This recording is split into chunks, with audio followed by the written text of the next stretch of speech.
Nice man. Uh, Many people in the grindcore scene come from punk.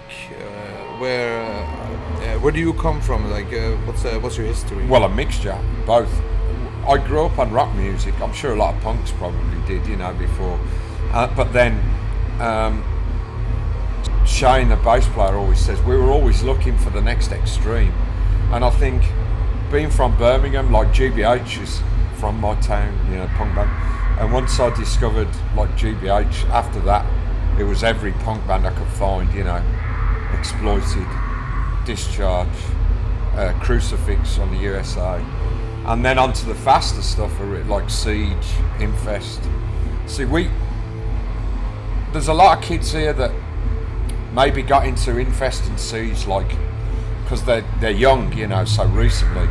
We grew up with those bands, they were part of us back then, so we were there kind of while these things were developing. So yeah, it's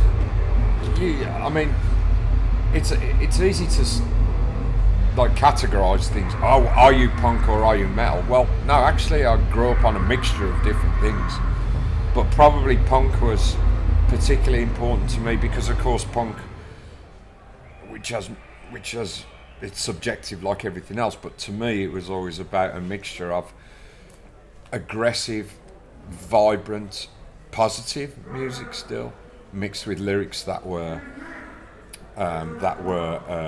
explorative, that were humane, that were non-discriminatory, and so that, if anything, then I would have to say I probably grew up as a punk. How do you feel? It's like with those strong beliefs, which I think is awesome. How do you feel about like porno grind bands, those type of bands and people? Well, I have mixed feelings about them. Of course, I don't. If anybody in a band was like really quite serious about like degrading women and stuff, I would think that was fairly fucking stupid, But also you got to be careful, because art. There is an argument that says that art should be free to be whatever it is. So I have two views on it. I have that side of me that says if you're really serious if you really think that degrading women or anybody else is a good thing, then you need to kind of go and have a word with yourself, But on the other side of things, I think art and the expression of some really quite absurd things, to me, is still, even though it might make me go shit, then it has to stand, Like censorship is also a really bad thing, So expression is a really important thing. So, I think it's okay to have contradictory views on things sometimes.